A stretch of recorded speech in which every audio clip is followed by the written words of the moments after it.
Lionel, how bad is it out there? Hey, Vonnie. Yeah, last time we talked and there was a big winter storm happening. It wasn't a lot really going on at the time that we had this live shot.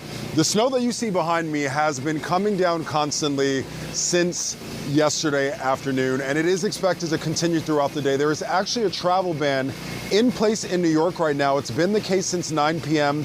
until noon because the conditions are so dangerous. They just do not want people on the roads.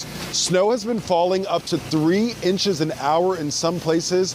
One neighborhood in Staten Island already has a foot of snow, and we are nowhere in the clear yet.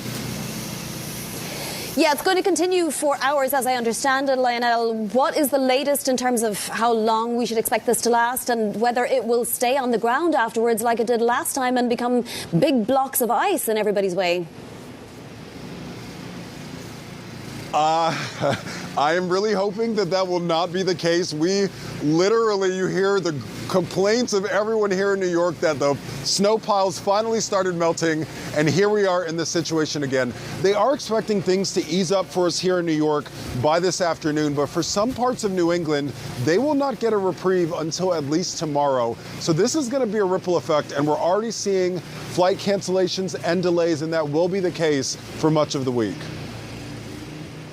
Lionel, I can see that there is very little on the roads behind you. Does the travel ban continue? And what about schools? Do they remain closed if this continues?